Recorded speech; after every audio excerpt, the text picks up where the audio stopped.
All you gotta do or a cash donation goes a long way. Yeah. I was at one day, she had a picture of a goat. I said, you know, farming animals, you need to kind of ask around. Yeah. We need to put some goats on some of these, land and let them eat all the kudzu. You guys ready?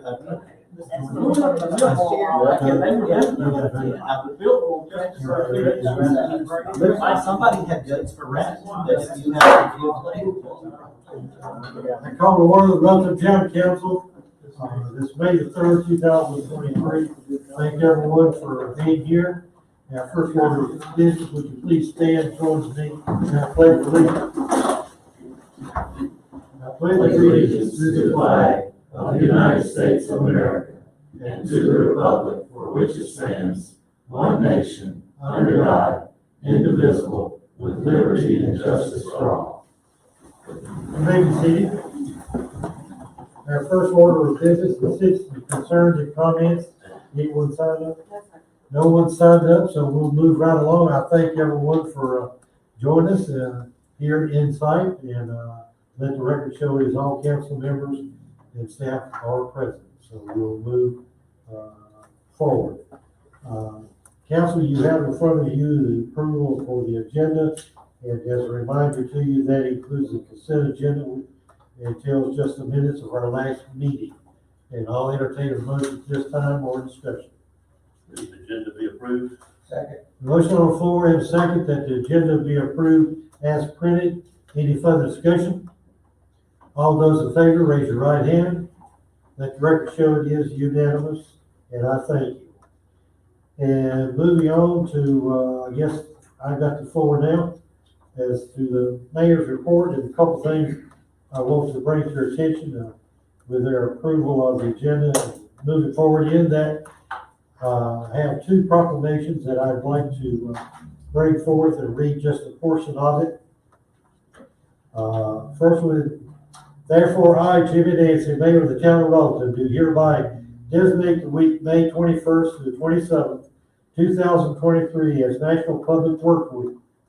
I urge all citizens to join with representatives of the American Public Works Association and government agency in activities, events, and ceremonies designed to pay tribute to our public work professionals, engineers, managers, and employees, and to recognize the substantial contribution that they make to protecting our national health, safety, and quality of life.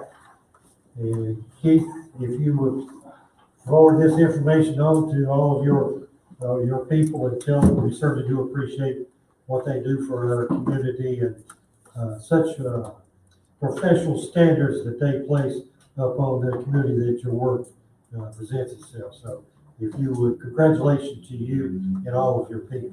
Thank you. I'll be glad to. And did you have a speech prepared? Okay, all right. We'll move forward then. Thank you. I give more time for Clint, so. The other proclamation that I signed, it reads as follows. Now therefore I, Jimmy Nancy, Mayor of the Town of Rutherfordton, call upon all citizens of the Town of Rutherfordton and upon all patriotic, civic, and educational organizations to observe the week May 14th and May 20th, 2023 as Rutherfordton Police Week, with appropriate ceremonies and observance in which all people may join in commemorating law enforcement officers, past and present, who, by their faithful and loyal devotion to their responsibilities, have rendered a dedicated service to their communities, and doing so, have established for themselves an immovable and enduring reputation for preserving for the rights and security of all citizens.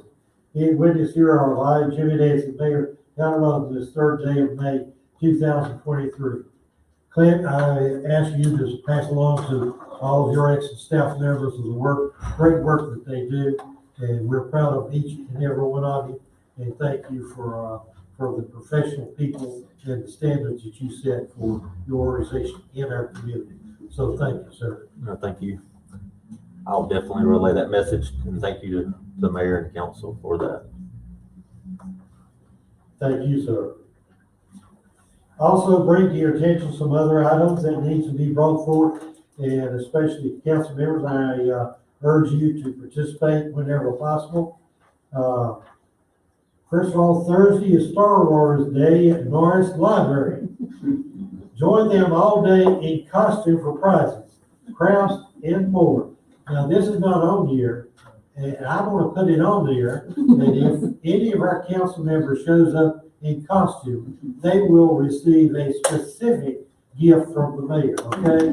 So you be sure to let me know that, I okay? definitely will. And we'll watch that.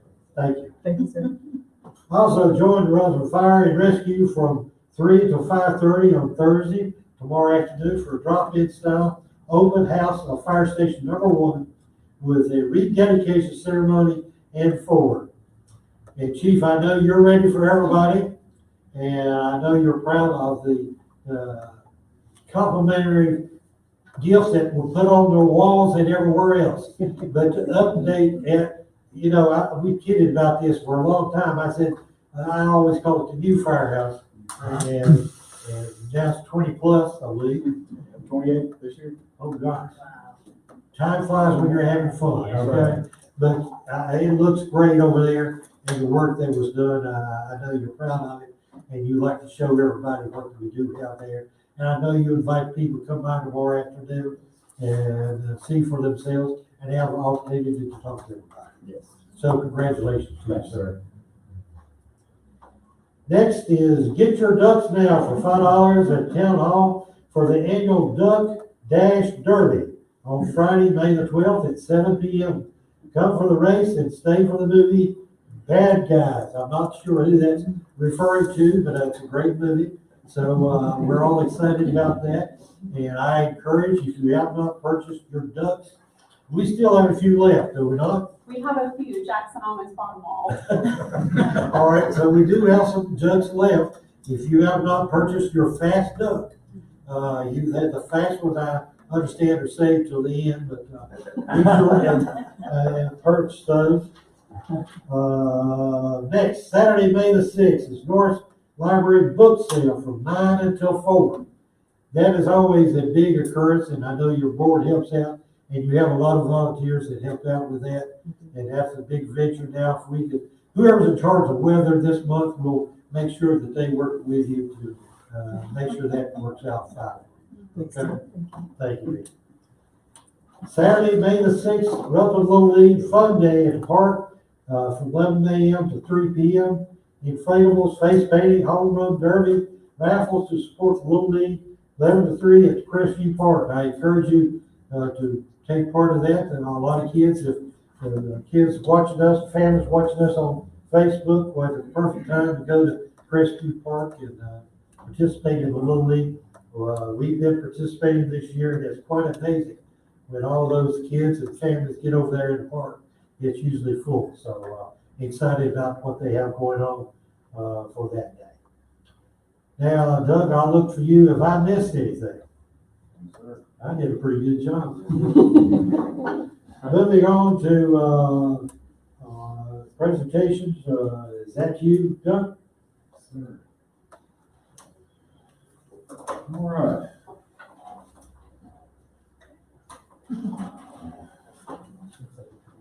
This is my most favorite time of year when we all kind of culminate in the presentation of the manager's recommended budget. This document in its, I'm going to say probably 56 pages or so this year, is available in this yellow notebook. There's one on the counter there for public viewing. There's one over at Norris Library for public viewing. It's been on our homepage for quite a number of days now. And it's also available, as you can see, on the council agenda for public review. So I encourage you to take the time to look at that. Council members, you've been afforded a printed copy as well. If you come by to get yours, I hope you've had a chance to look through it. It does have a good bit of information as far as each department and how each department is broken down.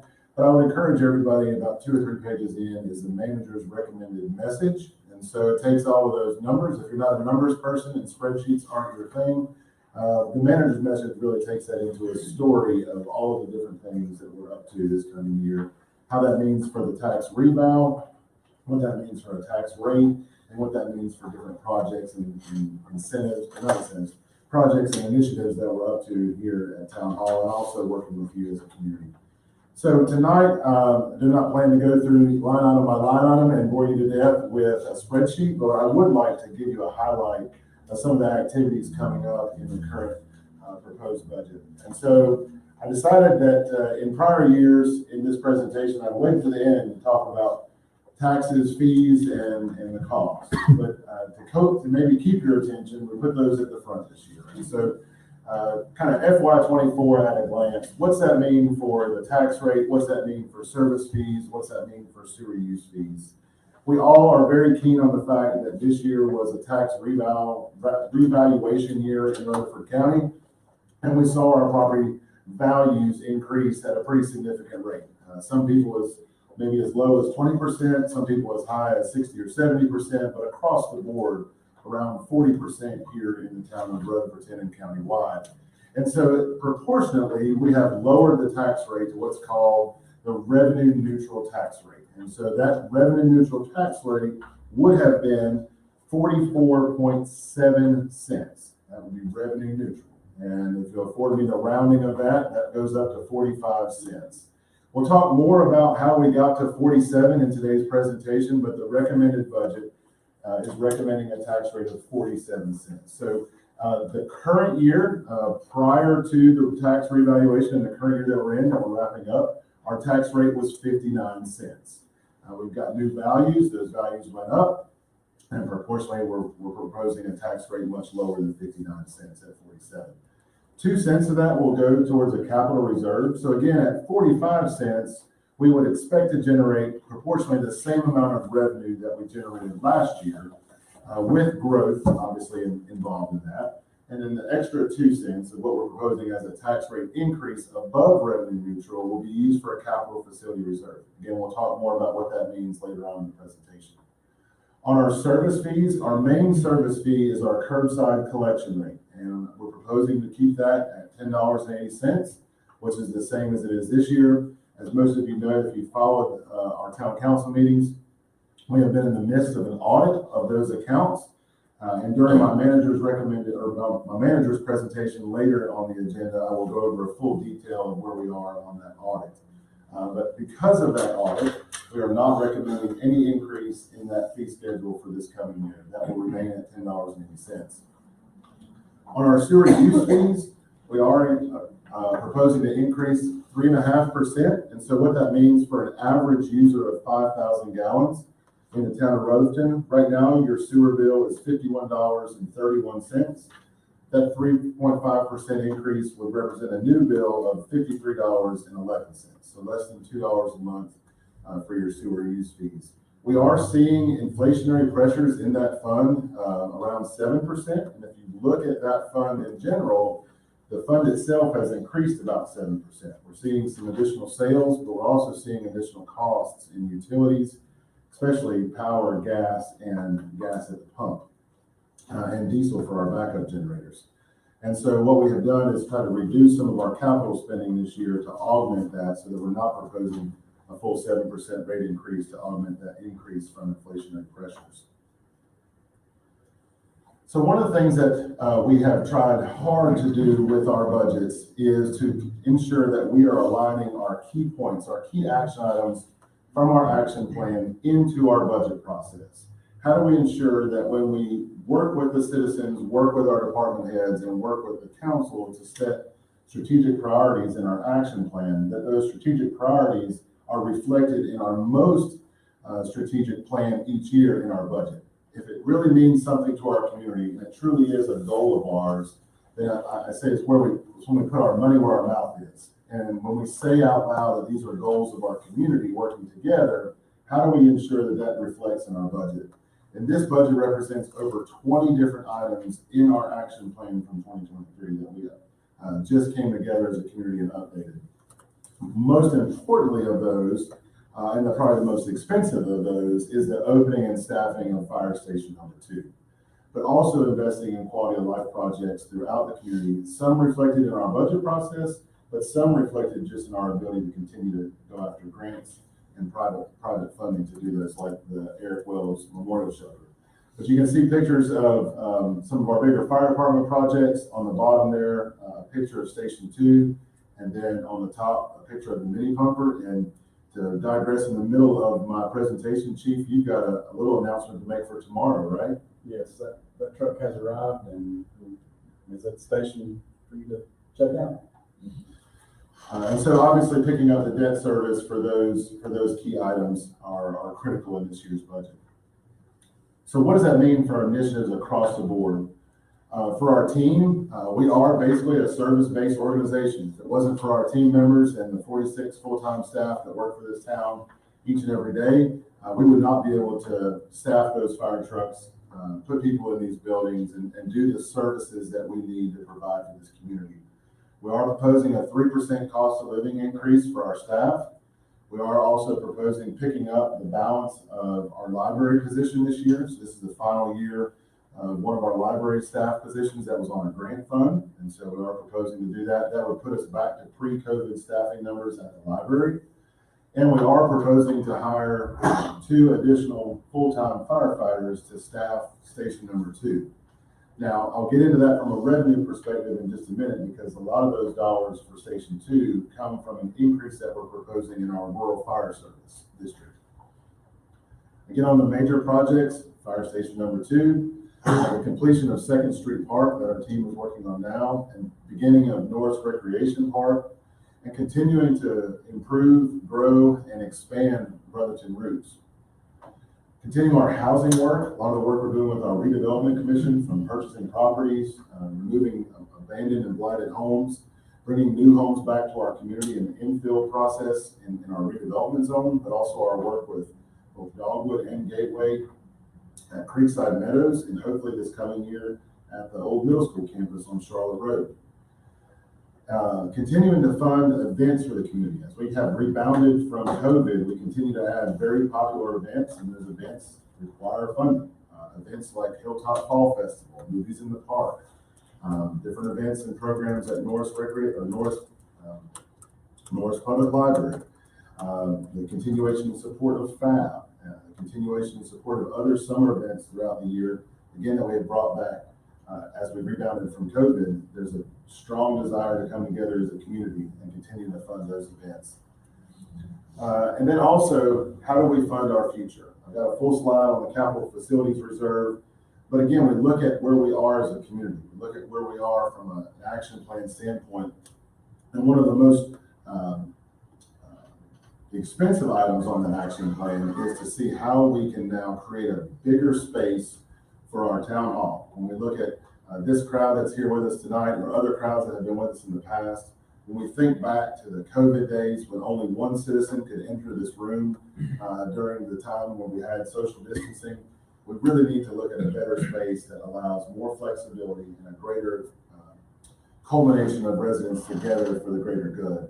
But also as our police department grows, as we look at how we are continuing to do our evidence storage, continuing to do our file storage, and just our overall staffing, where we have staff in different offices throughout this building. How do we look at going back to that space needs plan to implement a strategy to have a top-notch police station here in Rutherfordton? So as we look at the budget itself, I kind of want to break down how this looks and feels, because it's a little, honestly, if you really just look at our budget from a statistical standpoint, it looks as if our budget is up almost 13% from last year. And that's not all based on property taxes. There is a proportion of that that's property taxes, but all of those general fund dollars are not based on property taxes. So I want to kind of start with the revenues first. And so again, we are looking at a net 2-cent tax increase above that revenue neutral rate of 44.7 up to 47 cents. That on the property taxes has a total increase of $367,000. Now, 104 of that is in the 2 cents for the capital facilities reserve, the net increase, if you will, on the property taxes. The other 263,000 is in growth. It is in a little bit of that growth factor from the tax rebound process in the revenue neutral piece, because in the revenue neutral calculation by the state, you are allowed to look at your past 4 years of overall growth in your tax bills and apply that same growth factor to the revenue neutral piece. So for us, that was 1.8% over 4 years. And so you look at the 2.5% overall includes that 1.8% growth year after year, and it includes the 2 cents in property tax increase from 45 to 47. It also includes any net new construction or net new additions inside the town. So if you added a bathroom or we've added some homes this year, those are all net new that have an impact on that property tax bill in that 263 window. On our fire, Can I ask? can I Go ahead. I'll ask later. On the fire district taxes, we are proposing to keep our fire district rate at 11 cents. Now, that 11 cents is not charged to Rutherfordton city limits residents. Those are only residents in our rural fire district. And so we are proposing to go, to keep that tax rate at 11 cents. Keeping it at 11 cents, even with the rebound, generates an additional $159,000. Those dollars do hit our general fund budget. So that helps with the increase to show that overall increase. Those funds will be used for the debt service and those 2 big items I showed before, and the staff of that station with 1 full-time staff member, 24 hours a day, 365 days a year, which takes 2 more staff members to do that. We currently have 1 staff member in our staffing at the fire department that can go on to that 3-man rotation at station 2, but we need 2 more firefighters full-time to make that 3-man rotation where every day, 24 hours a day, there's somebody there. We've also seen about a 6% increase in our sales tax. Our sales tax is trending really with inflation. If you think about inflationary numbers of 6 to 7%, the last couple months it's been right at 6%. Our sales tax numbers are generating that same value. You think about the price of goods now costing 6% more. When that good is taxed, there's 6% more in taxes. So we are seeing some increase in our sales tax figures. Some of that obviously is accountable to additional sales, but it's not enough to really look at what that number would truly generate. It's really, to me, in my opinion, based on inflationary growth. Our curbside audit, so our curbside collection fees have grown. Again, back on that audit. I'll go over the full details of those audited numbers later in my manager's report. But because of that audit, we're able to generate about another $48,000 a year in curbside collection fees. And so again, no need for an increase there, although our solid waste tipping fees at the landfill are going up almost 15% next year on the county. And then lastly, our interest earnings. Interest has been up. I just heard that interest rates have gone up again. We have seen a rise in our interest, which is good for us, bad for some, but we have seen a rise in our interest earnings over time. We are forecasting around, I want to say it was like $45,000 next year in interest earnings. So all these together, these are the 4 main, 5 main pieces of revenues, but all together, growth is up 12.6% from the prior year. So I wanted to make sure we took a minute to look at what those revenue numbers were, because not all of that is based on a tax revaluation process. That's based on a culmination of multiple revenue streams growing to show that 12.6% from last year. We're up 7.6% in personnel. That includes the 2.5 new positions in this year's budget, half again from the library, 2 from the fire service. 17.5% in operations, and that is truly the impact of inflationary measures, specifically in utilities and fuel. If you look at our operational budgets, police, fire, and public works, the main increases there from an operational standpoint are all utility related from either, again, natural gas, electric, or at the pump. And unfortunately, diesel prices have not come down. Gas prices have fluctuated, they've gone up and down, but diesel prices have stayed over $5 a gallon, and accounts for a lot of that. We are up 98% in capital, and you might think, wow, that's a big number. But when it looks down to a dollar figure, that capital last year was $53,000, and we've increased it to $105,000. So while it is a big percentage increase, it's not a huge expenditure when we look at the total budget of over $5 million. We are up 28% in debt. And that is an accounting of about $70,000 between the two big items we showed before. The bringing on of Station 2 and the purchase of the mini pumper that we'll see tomorrow. Again, like we talked about, those increases across the board are really in those big three departments: police, fire, and public works. That's the heart of any small town. That's the heart of what municipalities in North Carolina are designed to do, to provide police, fire, and public services. And the increase there in the operations are up. When we look at our public works from last year to this year, we're up 11%. Look at our fire department from last year to this year, we're up 20%. Now, of course, that's a little higher because of the personnel costs. But in our police department, we're up 5%. So kind of an overall look at the budget. About halfway through the budget book, you'll see the kind of the overall summary there. This is all expenditure related. We break that down from a personnel, operating capital, and debt service piece. And you compare those from the prior year to this year. Again, we're up just a little over 12%. But I do encourage you to look through the budget. One of the things that I'm proud that we strive to do here is to ensure that when you read our budget, the budget is very clear about what that department means and what is going on with that department, from their mission, their goals, how many full-time employees they have, and how that department breaks down. So again, if that's not something you're into from a budgetary standpoint, and you're just really curious about some of the goals and initiatives that the department is doing, each one of the departments has a page that kind of breaks down exactly what that budget for that department is doing. So I encourage you to read through those.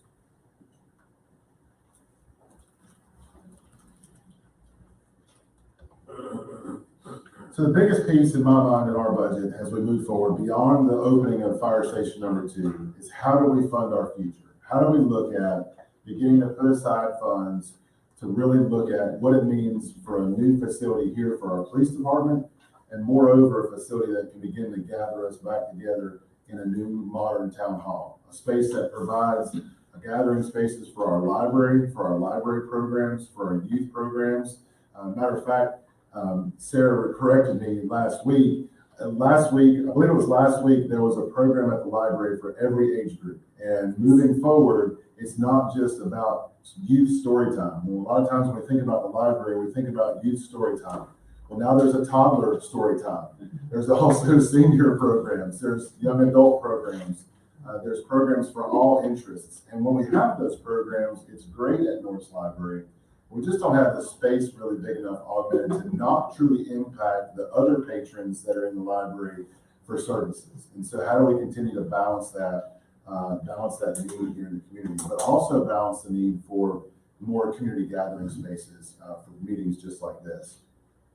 We had already done a space needs study on our police station, but how do we fund that? How do we now take that space needs study to an architectural plan to put a true dollar figure on what it means to renovate this building to a modern police station, to allow for additional storage for our evidence keeping, for our file keeping, and to allow more modern offices for our police department. We continue to ask our police to do more, and when we ask them to do more, that means there's more things for them to store and more things for them to have here in this building. And so there has been a plan put together, but a plan to pay for that improvement comes on the balance of that capital facility reserve. And so it's a very important piece for us to begin looking at next year, what those dollar figures mean, what that debt service means, and how we look at that from an overall community standpoint. And I think one of the fun things for that process is the fact that here in Rutherfordton, we have committed, anytime we've done major projects like that, we think about our major park projects. We think about most recently Kiwanis Park and upcoming for Norris Recreation Complex. Even when we talk about programs like the police department or a new town hall, those are programs that we want the community's feedback on. As we look at raising taxes to fund a capital facility reserve, how do we also engage with the town council, engage with our police department, engage with the community to ensure that the buildings we build reflect the needs of the community, the needs today, the needs tomorrow, and into the future, and making sure that we have committees set forth and that we share all that information as we go through that process. So moving forward, again, the budget is available online. If you're watching online, you can look right onto the agenda here, click that link, you can see the presentation and the budget itself. It's available here in hard copy. I'll give you mine if you'd like it, but it's there on the counter here at Town Hall at any time. Also over at Norris Library, and you can review it at your convenience. We will host a public hearing on the budget on June the 7th here at our normal town council meeting. And after that, the council is free to adopt the budget after that June 7th public hearing. Myself and Sonia are available at any time. If any citizens have questions about the budget, please feel free to reach out to us either through our email or just give us a call here at Town Hall. We'll be glad to answer any questions you may have about the budget moving forward. But again, I thank you for your time, and I'll be glad to stop now and answer any questions about the budget document or the presentation itself. Mr. Jones? I'm gonna skip the question I had a while ago. Okay. I would hope that we have the May 18th budget work session, because I think there's some things in there we need to discuss as a council personally, without me going through my litany right now. But I would like for us to do that. Otherwise, I think we've got a budget that is not based on, it is based on the state's requirements of a whole harmless budget. So that's not the right terminology. But the reality is, it's an increase of 17% in operations costs. Property tax is going up, the average is 17%. Whether you're at the 45% level or 60% appraisal or the 20%, overall it's going up 17%. 7% of that is in personnel costs. 9% of it is in merit and cost of living. We're setting up a model that is saying we're going to have a 5% growth every year to fund expected in salaries. And we don't have a revenue source other than property tax that is paying off. You go through the list on page 10 of general revenues and look at the numbers that have increases beside them that are not tied to property tax. And I just don't know if we can afford to do everything. I know we want to be a gold standard, we want to do everything first grade, but I don't know that we can afford to do everything we're doing. Not at the model we're setting with this double-digit increase in property tax last year, a double-digit this year. I'm very concerned in terms of the willingness of people to pay that. We are not able to collect for things that we implement. I wish there was a way to collect, figure out a way to have more revenue rather than property tax. I personally am concerned, and I think there are things that are in this budget that could be reduced without hurting the town at all. Any other questions, comments from council? Just to comment, what we refer to in this budget as revenue neutral, I would love for us to put a definition somewhere in the budget. We define revenue neutral as true revenue neutral plus growth. Because the public at large, and even the dictionary, you can look up the definition of revenue neutral. And it says adjust it so that you get exactly the same amount of dollars next year as you're getting this year. And that's not what we're doing. We're doing that plus adding some growth and other things to it. Not saying I'm opposed to it, but I don't want to put the public coming back saying, well, you told us it's revenue neutral. It's not. Because in actuality, it is.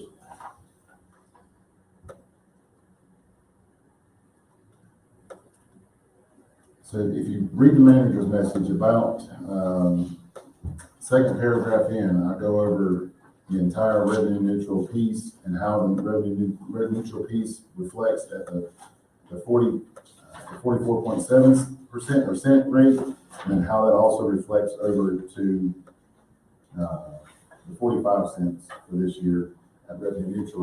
Then I address the 2 cents extra for the capital facility reserve. The state is the one that makes that formula, and the formula goes at each year's tax, and the formula is actually broke out, we printed it out inside the budget document, so that calculation is here, you can follow it. Each year's revenue, and then the growth factor of each year's revenue, and then average that growth factor out to the 1.8% over the 4 years, and it generates that property tax bill, the 44.7. So, it's all broke down in that manager's message about how that was sold. But there's no mandate that we have that additional 1.86 or 7% increase, or 2% as you're proposing to bump it up above that average. There's not a mandate that we do that, is it? No, sir, just a mandate that we produce a At budget, least, produce a number that shows you what that revenue neutral rate is.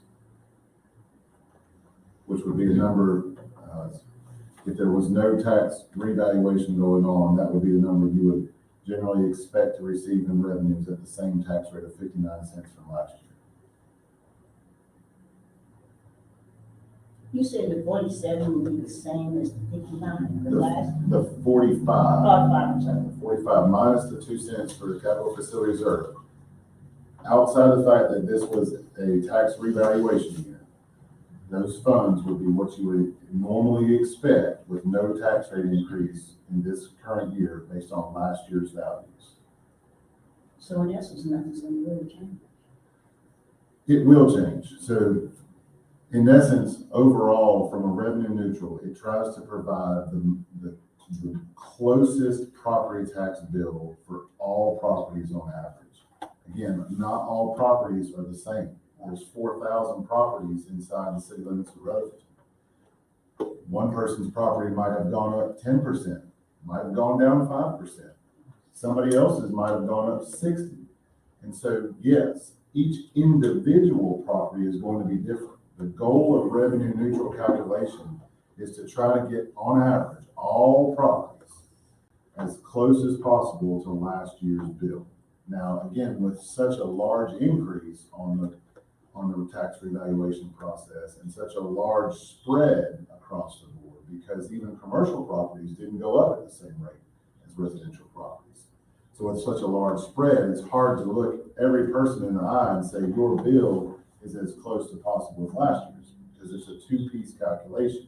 You have to look at what their revenue, what their value is, and that tax rate. And so a revenue neutral can't look at each individual parcel. It looks at all the parcels together and says, how can you as a community as a whole expect the same revenue as last year?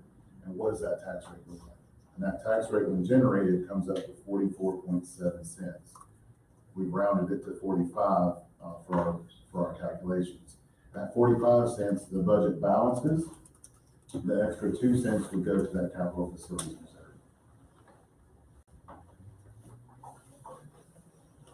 Any other questions or comments?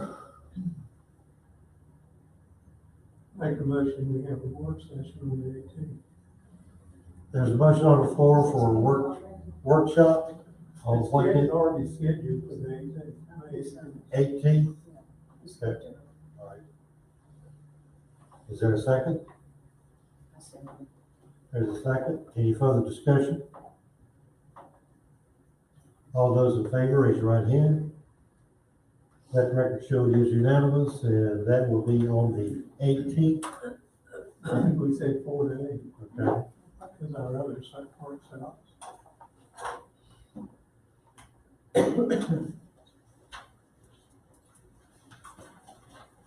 And staff will take care of handling that. We will definitely take care of handling that. It is forecasted or slated from 4 to 8 p.m. that day. And if you do have specific questions about the budget, please send them our way. We'll be glad to work with council on any questions they have that day. And if there's any questions beforehand that we can prepare for you, we'd be glad to do that. And I would encourage you, if you have specific areas that you'd like to go into, get that information done so they can prepare and might save some time at our workshop. But if you have certain areas, just get in touch with the staff and they'll accommodate and be prepared for our meeting.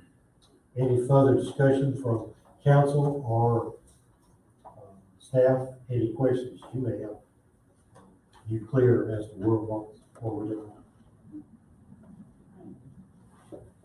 Okay? Everybody all right? Yes.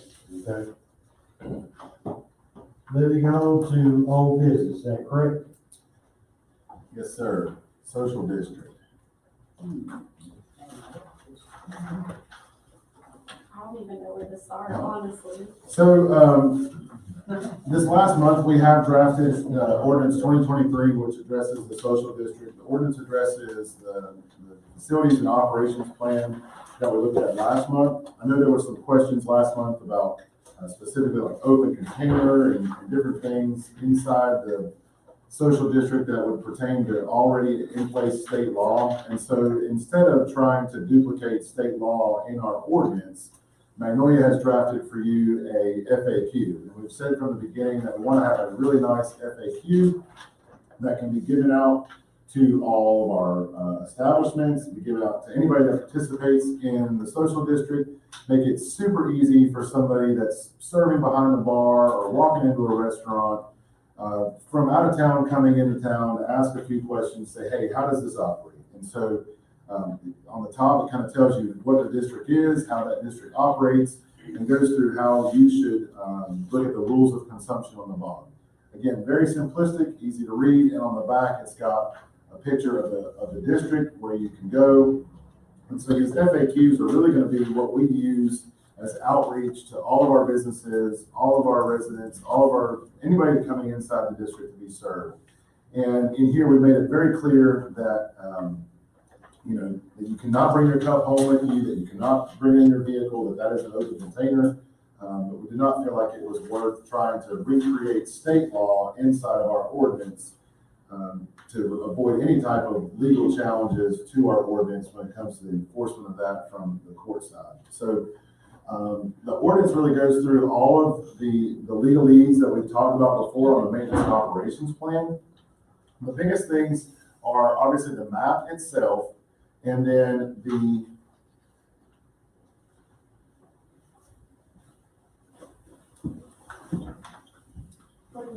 hours of operation. That will be, under the application section on the second page. Up. Right there. And the hours of operation are still from 12 noon to 10 p.m. Tuesday through Sunday. So, we'd asked at our last meeting for feedback on that. Did not hear any feedback from council members outside of the council meeting on that. So we have left it at the Tuesday through Sunday, noon until 10. I know there was some discussion about that. If there's still discussion about that, I'd be glad to change that in the ordinance. But that is what is proposed there. The other thing that we did through Saturday. Yeah, that is a typo on my part. Okay. I'm sorry, it is supposed to be Tuesday through Saturday. Sorry. The other thing that we were asked to look at last month was what would be the operational expenditures for this district. And really, as we work with our public works, with our police department, we don't forecast beyond moving of some trash cans and the signage requirements at those trash cans. We don't really anticipate any major expenditures. There were some discussions around picking up of trash or extra patrols. As Police Chief Engel has reached out across the state to his peers, there's not been any major impacts from other communities that have necessitated in extra patrols or more police presence or hiring of more police because of a social district. When we've talked about the increase on public works, right now, 3 days a week, we pull all the trash cans, do all the trash cans. 4 days a week, we do the street sweeping and the sidewalk cleaning. We're already doing things that would have maybe cost an extra piece that will facilitate a successful social district with no additional cost in our operating budget. And so as we look at that, it's really the signage that would be the main piece. And we're talking, $1,500 to $1,800 maximum, depending on what we look at on the signage and publishing of those, which would not require any increase in this year's operating budget or next year's operating budget when this goes into effect. And so there's really negligible cost as we foresee the operations of this district moving forward. And so really tonight, our goal was to present you with the ordinance, to allow you to ask any questions you may have about the FAQs and any questions about the ordinance. By statute and by moving forward, it is ready to adopt. If you feel like you are ready to adopt, again, we would need to correct the Scrivener error on the Sunday to Saturday. Or if there's an hour change, we can simply make those changes before it's signed by the mayor. So at this point, we're really here to answer any questions and to work with council on how you see best fit to move forward with either adoption tonight or more information for possible adoption in June. If I can also say before we open up for comments and questions, the FAQ sheet that is in front of you tonight is strictly for the consumer. That would be participating in the social district. Each establishment would get the full maintenance and operations plan that goes further into detail, further into state law, and further into the ordinance of the social district. Having sat in being representative of RTR and having sat in this thing since inception, a couple changes that I would propose would be to make it Saturdays, make it 7 days a week. It saves confusion. Is it open? Is it not open? And do it 7 days a week. Secondly, hours, I would make it 10 to 10. The advantage of that is that, Maples on May, they can have brunch on Sundays. And if they want to have a mimosa or whatever, they can have that. I was talking with ministers and they were excited because, after church gets out on Sunday, there's only basically Meat Web to go. And so this would open up places for people to go, to stay in town. The cost, if we have more stuff, we're going to have more sales tax. I think our sales tax increase alone would probably cover $1,500 to $1,800. So I would propose personally 7 days a week, 10 to 10. It's just easy, straightforward. If you don't remember it, it's just done. Do we have stores that are open at 10 o'clock at night other than the bars? Probably not, but they could if they wish. But I think this is still gonna be mostly restaurants and people socializing, so similar to Fab, people be out communicating, talking, moving around. Obviously, my kids aren't gonna be out that late because the kids don't get in bed. But, I think it's a great idea, and it doesn't mean we can't change it. I mean, you can come back, in 6 months, we'll do a review and say, this isn't work, we gotta trim this down. But 10 to 10 is easy to remember, 7 days a week, or it's open, it's not open. And that would be my recommendation.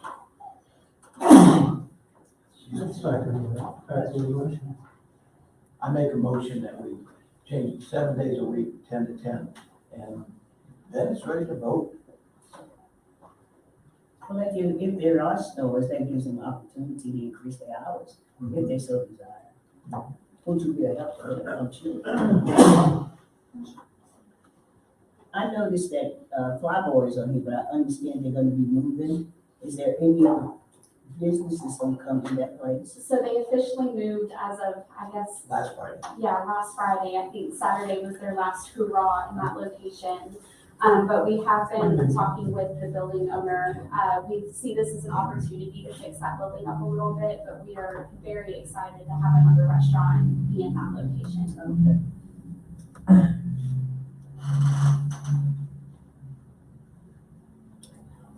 Any other comments or questions? I think you got a motion on the floor. Is that a motion that council gets involved in? Just to ensure the correctness of the motion, I can get Dr. Sheets to make a motion to adopt ordinance 2023 with the correction that he outlined. That would put the motion on the floor to adopt the ordinance. I make a move to adopt ordinance 2023 with the amendments of changing the days of operation to 7 days a week, the hours of operation to 10 a.m. to 10 p.m. What if there's other questions that would impact some other section? If I vote on that, I voted to approve it and so on. Go ahead and do your second, then you have questions, and we can make subsequent changes to the ordinance. Is there a second? I second. There's a second. Further discussion? On this topic or on any topic? On this ordinance. On the ordinance? Yeah. Okay. When I look at the map to me shows blue lines running down the center of the road, not on both sides. So I thought before we talked about that if property adjoined that area and if they adjoined the sidewalk on their side of the road, even though it wasn't in the social district, that they could be in the social district. That's correct. So the state law says that the road that you deem in your map, it automatically applies it to the entire right of way. So it would be from back of right of way to back of right of way in that road. So it doesn't necessarily follow that blue line. So if you're going back to your comment from last meeting about the courthouse, it would take in consideration the sidewalk along the side of the courthouse.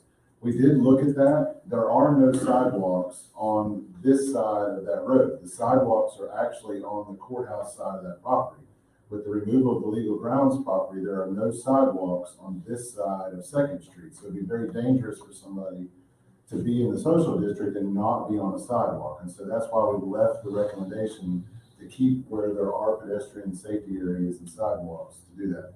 In the future, we could make it more evident with our signage to bring that back when the sidewalk returns on this side of that block. But right now, that sidewalk unfortunately is on the courthouse side. So somebody like a Copper Penny Grill on North Washington, they would be in the social district. Their sidewalk would be in the social district on that side of North Washington. So if you leave the Copper Penny Grill, you would enter into the social district, and then you could cross the street there at either 3rd or 4th on one of those crosswalks. So the bail bondsman would be in that social district. Correct.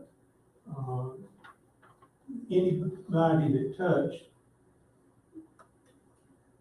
touched the road where the blue is, and that doesn't need to be clarified, is my point. I asked that question. No, that's part of last time. the state general statute clarifies that. So, the factory is inside, can be inside the social district. No, the factory would not be, it's not contiguous. Yeah, Kid census. No, it's right Yeah, there. There's It a would. sidewalk. It would. Okay. Yeah. Thank you for the clarification. I just wanted to make sure I understood because. And just to reiterate, one of the things that's clear on that too, in the ordinance and in the FAQs, is the businesses can opt in or out. So just because the factory or kid census is in the district does not automatically mean that they're opted into participating. So they can opt out of that, but they can also opt in and opt out at their leisure. So if part of our revenue stream. So if hypothetically at the factory, I use the factory for more of an example, one, because we talked about it in 2 Willards here. The factory is going to have a first-class commercial kitchen, education kitchen downstairs.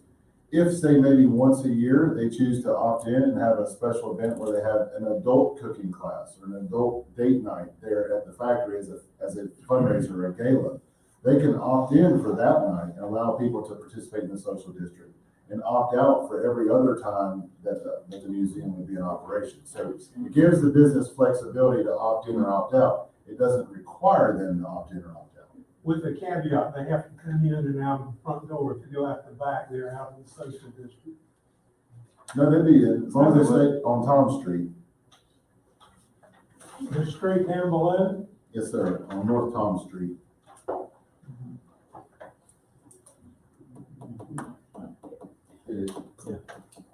Okay. What's the little street?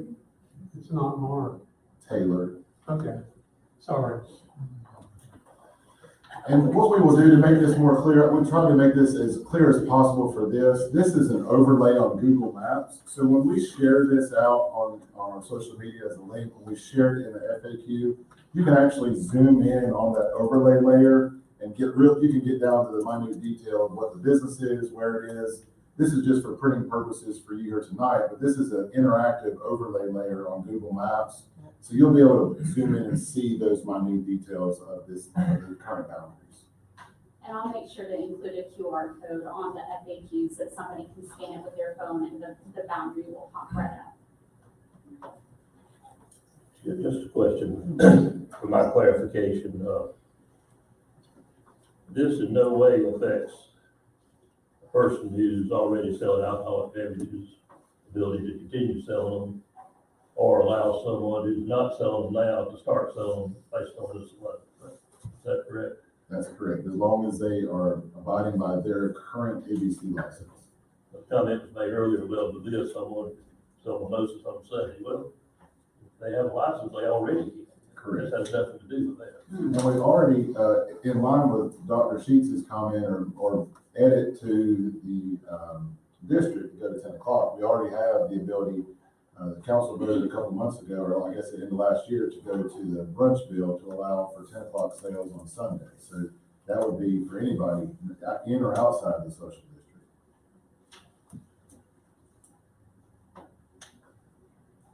Any further questions or comments? Now, it's my understanding we have a motion on the floor and a second to approve the request with the corrections that were requested. And that dealing with date and time, correct? Fill me in, were there any others? That's all, that's all I have. Remember, but I want to make sure. Everybody clear? Okay, there's a motion and a second on the floor. Any further discussion? Yes. Let me make one comment to clarify myself. All right, I'm in favor of this. Been in favor of it since day one. I'm going to vote against this motion because I think 10 a.m. is way too early to start having a social district. I think a social district should be more of a evening and nighttime activity, like 5 p.m. to 11 p.m., something like that. That's the only reason I voted against it. I wanted to clarify myself. any further discussion? All those in favor, raise your right hand. Let the record show there are 3. Those opposed, let the record show there is 1. Motion passes. Thank you. And thanks for everybody's continued work on this project. Just for a point of clarification, and I know there's probably some excitement watching online and in the audience. Now, what will happen is we will have to send this ordinance to the North Carolina ABC Commission. They will walk through our process. They will walk through our ordinance. They will walk through our map.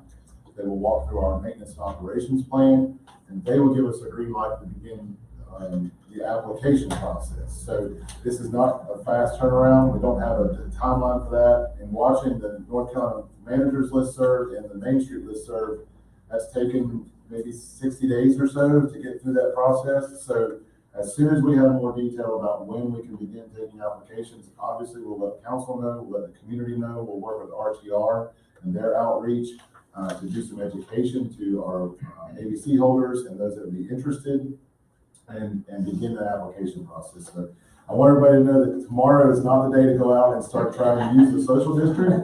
We'll be very clear about how that process moves forward.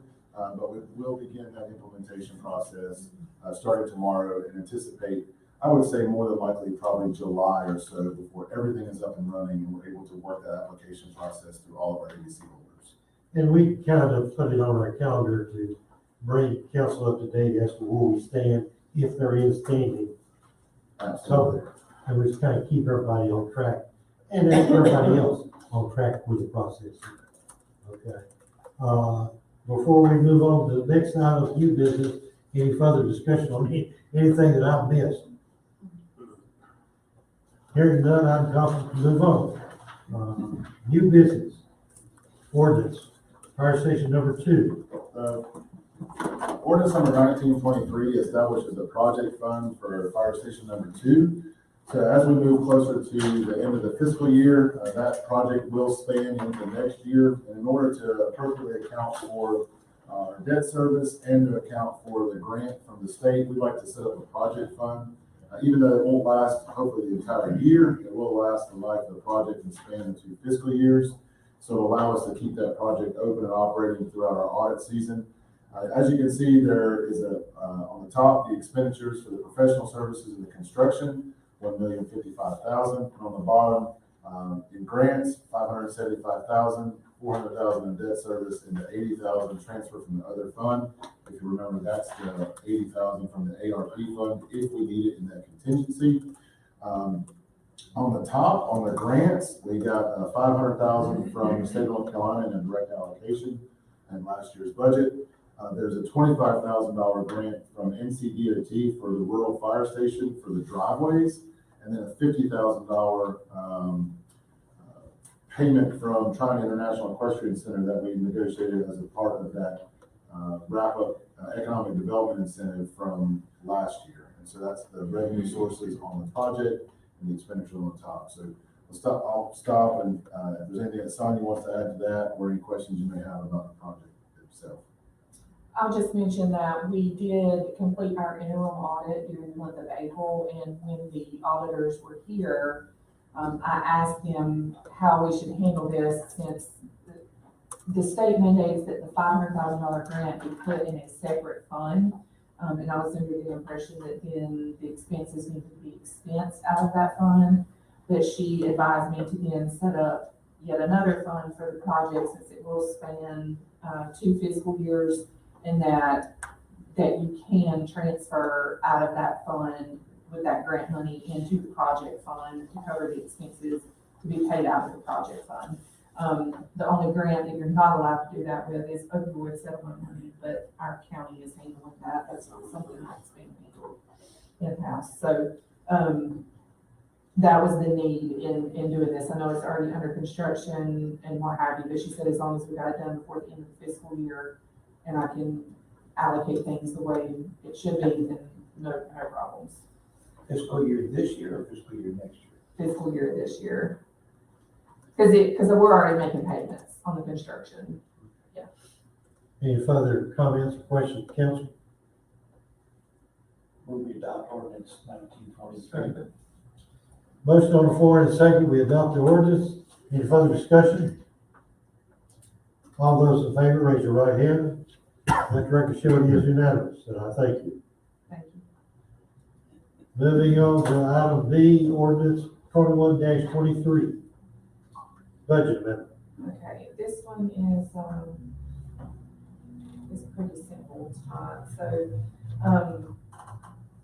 trying to get it pulled up here, so I'm gonna keep turning around. Okay, so on this page here, we'll go through, item 1 is donations that was made to the Eric Wells, Memorial Shelter. We did both donations and, race entry fees, I'm sorry. So the second line, the greenways and trails, that's to cover the expenses that we incurred. So $2,600 of what we raised, we need to cover the expenses for the race. And then the rest, we're just putting in that capital outlay fund that will be earmarked for the completion of that shelter.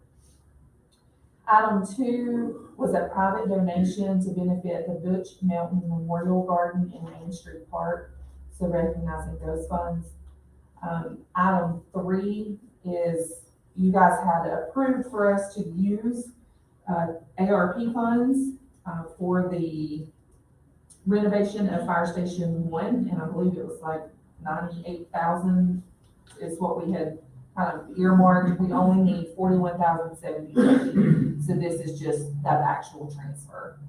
And then item 4 is recognizing funds to the Rutherfordton Roots from their recent plant sale. It's a pretty simple budget amendment this month. Questions, comments from council? Hearing none, I'll entertain a motion. Move we approve, ordinance 21-23. Motion on the floor, is there a second? I second. There is a second. Any further discussion? All those in favor, raise your right hand. Let the record show you is unanimous and approve the request. Item C, resolution 11-23, rural transformation grant support. If you'll give me a minute to kind of give the backstory here. So the North Carolina Department of Commerce through the Main Street organization has done 2 cycles of what's called their Rural Transformations Grant. And last 2 cycles, the town has applied for our Second and Main project. That is a project that would remove the traffic light at Second and Main, install the nice landscape bump outs, the streetscapes, and really kind of improve that area there between the whole former legal ground site and that intersection. The last 2 times we've applied, we have not been successful in our applications. We've not been awarded. And we were preparing to submit a 3rd application on the final cycle of funding. And the final cycle of funding does not have the same level of funding in it as the first 2 rounds. And so we had kind of done a pre-application, if you will, of our application process to continue with that Second and Main project. We had a call with Commerce, and they encouraged us that with the funding that we would anticipate this time, that even though projects can go as high as maybe $900,000, they didn't anticipate funding projects at that level. And if we were going to move forward with that project at Second and Main, it would require the town to put in a significant match to meet the project budget to achieve that project using this funding source. However, they definitely encouraged us to apply for other projects that were eligible inside that category for rural transformation grants. This phone call happened yesterday. And so as we looked at what our eligible projects were, I didn't really feel like it was appropriate for us to leave funding on the table when we did have a few strategic priorities. And it took some time yesterday and even into this morning to look through some of our work plan with RTR. Now, keep in mind, RTR is our Main Street organization that establishes the work plan to keep us in good standing with North Carolina Main Street.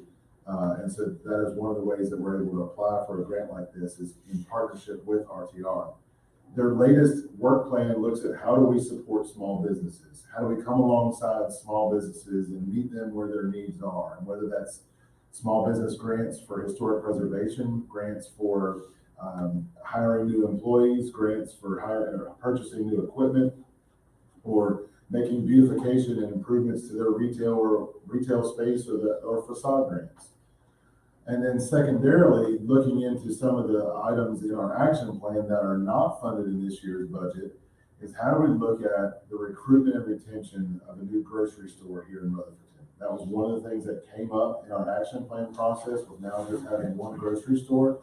That would require us to hire an outside consultant that could really look at opportunities like the former Fred's, or if you've been here long enough, I guess the former Winn-Dixie Shopping Center, and how that could be redone and reestablished, or to look at other opportunities along Charlotte Road, along Mountain Street with the new 221 bypass and the interchanges there.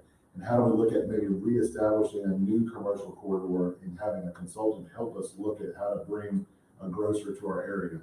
And so we looked through that Rural Transformations Grant and said, hey, how can we best apply under the categories that are there and provide something that will move forward? And so we put together an application that would look at requesting $150,000 from the Department of Commerce. There's no match to the town of Rutherfordton at all. $100,000 of that will be used to help RTR in the implementation of their work plan through supporting small businesses, and $50,000 to hire a consultant to help with the recruitment and retention of a new grocery store here in Rutherfordton, to evaluate some of our best assets to host a grocery store, and to look at on the national market how that can work to bring somebody here to Rutherfordton.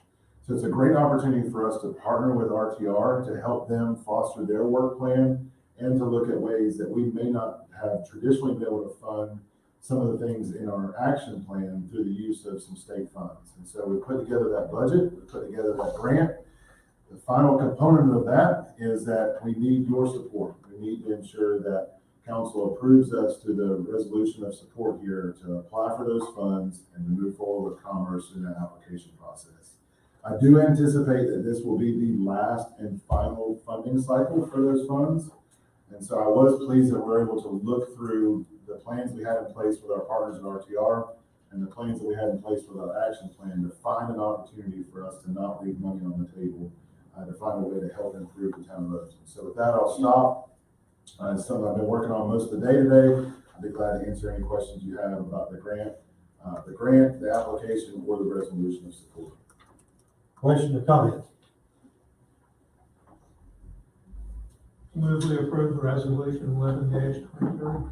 Second. Motion on the floor, and, first, and I'll receive a second. Any further discussion? All those in favor, raise your right hand. Let the record show it is unanimous, and I thank you.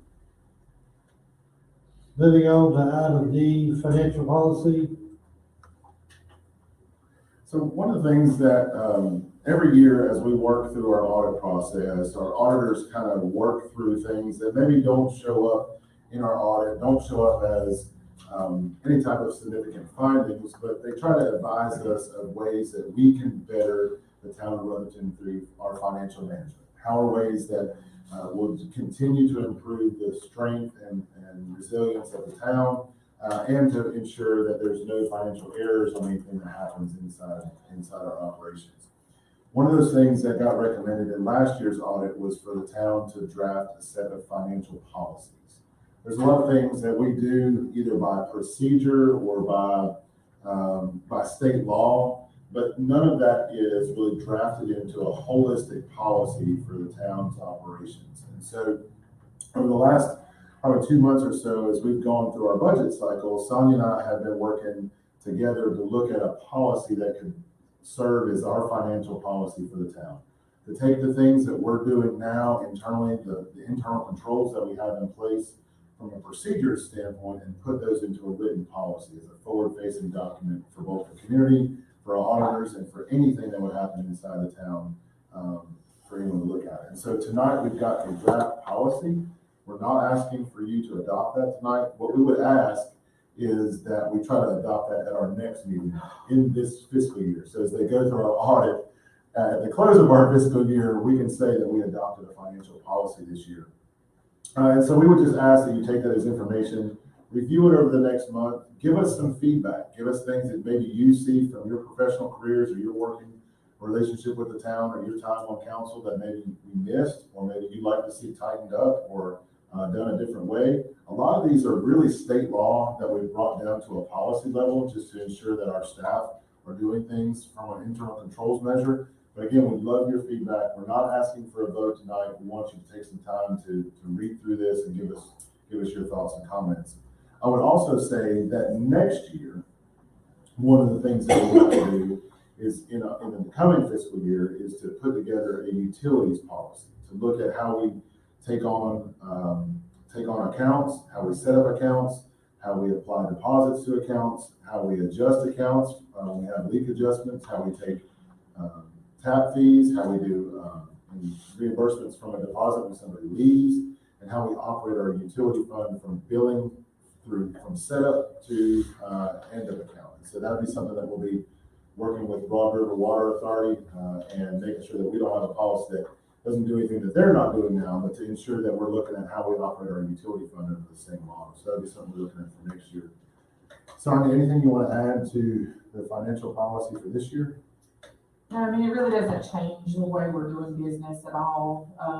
It puts it in writing and makes it easier for anybody else who would come in, or we grow and we have to expand the finance department. It would make it easier for folks coming in, and it just puts what we're doing in writing and shows that we are following the state laws. Can we get us a hard copy, because that makes it a lot easier to take notes on it around here. I'll be happy to print out some hard copies if you want to stop by tomorrow and pick them up. No action to be taken, but any further discussion or comments from council? Hearing none, we move on to item E, land sale.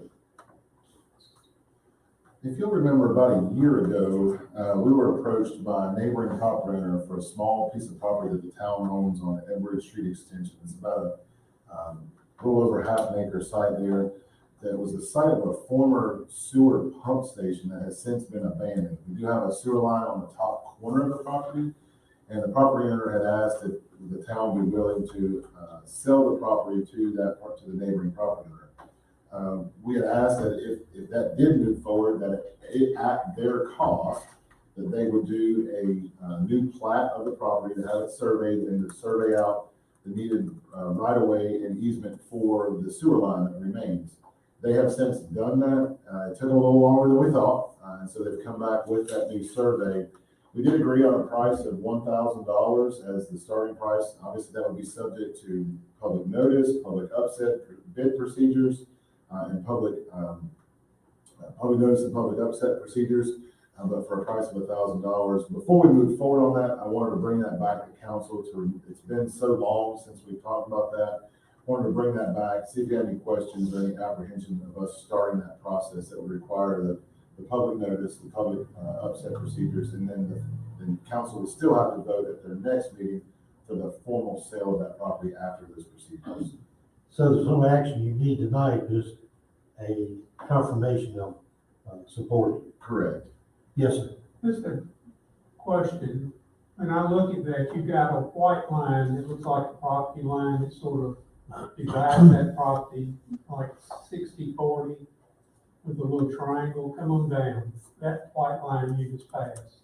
Is that person on both sides of that white line, property line? The yellow line is the property. Yeah, I know, They own this side, and this side. that's what I was asking, that lower side, I wondered if it was a part of that same tract. Different tracks, but same owner. Okay. Any further comments or questions? And I believe they own this track and the track across the property, across the street as well. Do have one other question. Yes. When this came up before, there was a citizen that talked about that creek washing and that can wash out the road. Was anybody look into that? No, that would be outside of our purview. That's a DOT roadway. I don't know that we looked into that, but We pass wouldn't that have along. turned it into DOT. It's been so long ago, I couldn't tell you. Keith, do you remember Oh. talking to anybody about that?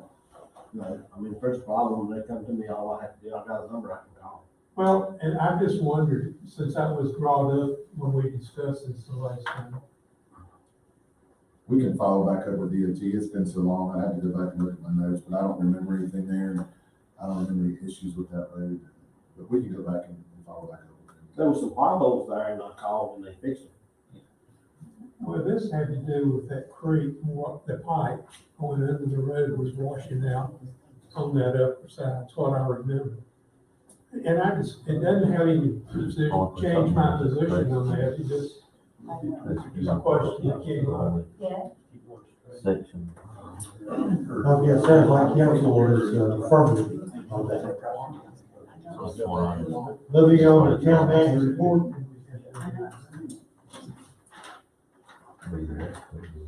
So I wanted to kind of go over the final utility audit. We've been talking about this for some time now and kind of cleared everything up with the accounts.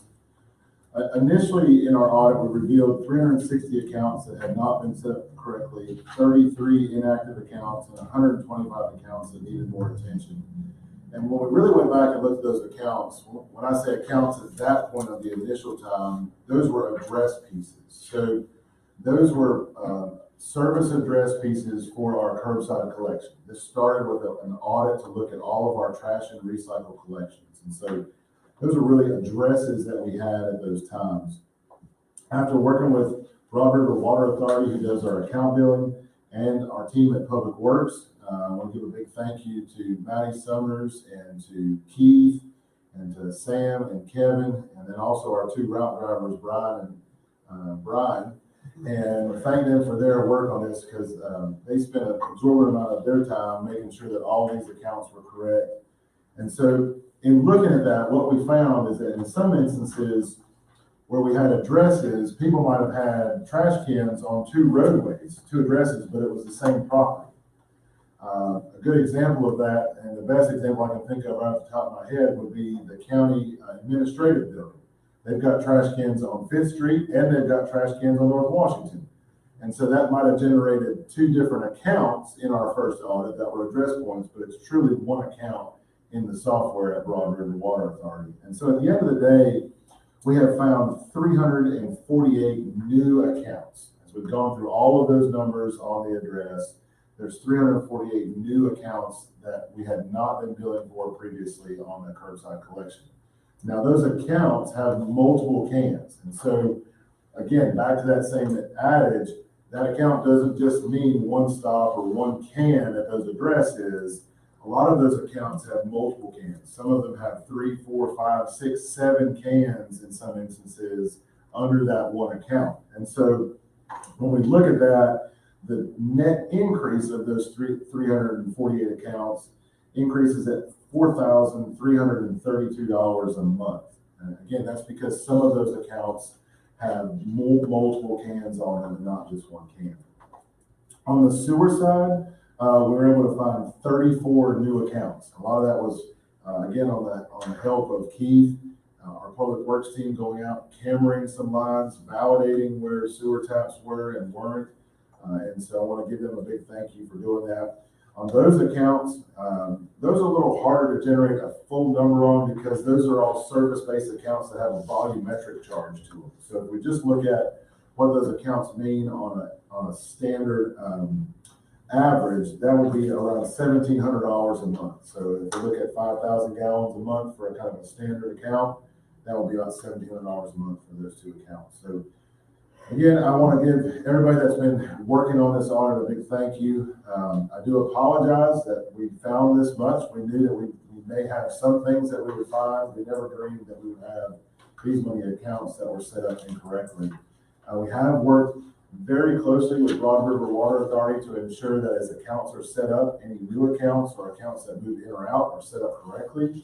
And a lot of these were set up so much that some of the errors in the accounts over the years, if the account wasn't set up the exact same way as it was on the water side, it may have not got missed. So in essence, if you look at, say, North Meridian Street, if the account got set up one way as North Meridian and then also got set up as N Point Meridian or N period Meridian, it may have not transferred over. And so it's little scrivener errors as that generated some of these issues over time. Again, that goes to the importance of us looking at what that financial model or that utility financial policy is, so that not only we have an opportunity to make sure we abide by it here under this roof, but also that our billing partners at Broad River, when they have turnover, when they have new folks come in, they can look at our policies and look at how to set those accounts up. So at the end of the day, it wasn't as critical as we thought with over 500 accounts on that first look. But after all of the work we've gone through, 348 accounts on the trash and recycle side and 34 accounts on the sewer side. That's been provided to the council via email earlier today, and there's also a paper copy in front of you. And Scott, I know you've been following that. There's a paper copy over there for you. If you've got any questions on that, I'd be glad to take them at the end of my report. Two of the things that I wanted to touch on tonight, I don't remember because it's been a little more than an hour and a half ago now. If the mayor mentioned it in his report, I would be remiss to say that Friday is a fab night. And so if you're looking for something to do Friday night, come out to downtown Rutherfordton. There's going to be an amazing dance and live performance, both music and in dance, inside the Main Street Park at 6 o'clock. So you're definitely going to want to check that out. It's a little bit different than some of the other musical acts that they've had at fab in the past. And then lastly, I do have some exciting news coming on tomorrow's North Carolina Department of Transportation's Board of Transportation meeting. There is a project that is near and dear to our heart for board approval that we can move forward with some funding for the engineering on our race grant. And so I think I have reported that Hannah Cook, who is the planning engineer in Division 13, who works with our RPO and works with the planning efforts for this division, is now the project manager for that raise grant. And tomorrow on the Board of Transportation is the request to move forward with engineering for the raise grant. And so we anticipate sometime later in May or early June to have our first scoping meeting with Hannah, with Town of Spindale, and with the new engineer that will be selected for the raise grant. So we're really excited about moving forward with that project. And that's all I've got. And you twitched my attention about the things I forgot. And that was one of the things I didn't talk about, but yet there's another item that I wanted to be sure and mention to you. I received word from Chuck Edwards, our U.S. Congressman, and he'll be on Main Street on Tuesday, May the 9th, from 1 to 3. If any of the council members would like to speak with him, he'll be more than happy. He has his caravan there, and any of our citizens that's listening or watching wants to be a part of that, they can go and talk to our congressman. He'll be up at Main Street Market.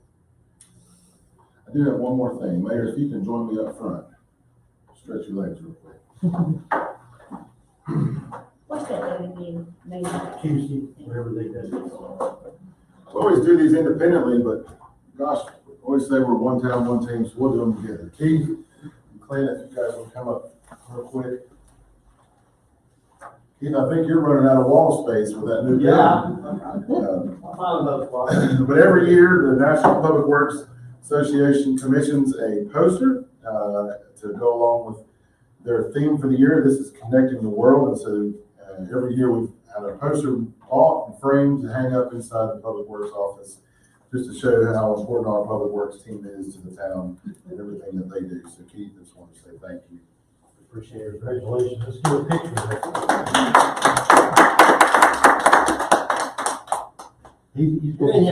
He gets a second one. You don't want to be in the public works. Do that way. All right. Thank you. We appreciate it. And then, Just want to change. I think it's home. The National Police Association, who has a memorial in DC every year, commissions a coin for National Police Week to celebrate the respect, the honor, and the dignity and the service that our police officers go through every year. National Police Week is really a culmination which ends in National Peace Officers Day, which is the day that we remember any officer that's fallen in the line of duty. And unfortunately, we have had those here recently in Rutherford County, so it's even closer to home as we think through that process. But this year, they've created a coin for National Police Week, and Chief, if you'll accept that. And I also have a box of coins for all of our officers over there for you to distribute to them. But I also this year wanted to ensure that we had enough coins. So if you don't mind putting that one in your pocket, there's 5 coins here. And if you don't mind, one of the greatest things about serving in local government is seeing our elected officials not only support the operations of the town, but support our employees, to support our public works and our public works team, to support our library and our community development, those that serve our community every day, each and every day, no matter what time of the day it is. When that 911 call happens, police or fire, I know there's a lot of camaraderie between police and fire and kind of a brotherhood there. But no matter what happens, you and your team are the ones that serve our community. And so the council supports that each and every year, supports ensuring that we have a top-notch police department, a great chief, and great leadership, and great service to our community. And I appreciate it. Maybe you could present one of those today. Thank you. Will this get me out of jail? Unfortunately not. That will not be considered a bribe. Thank you. Give me 2. Thank you. You don't have to tell everybody I'm the shortest one. That's normally short.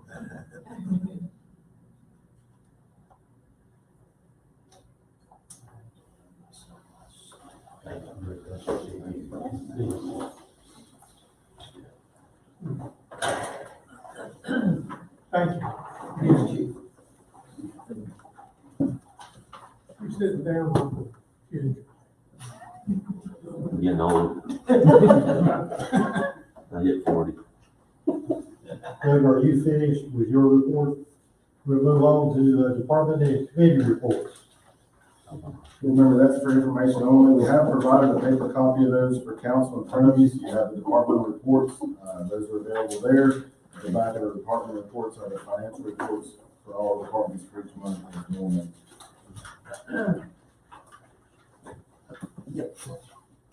Any comments or questions from council?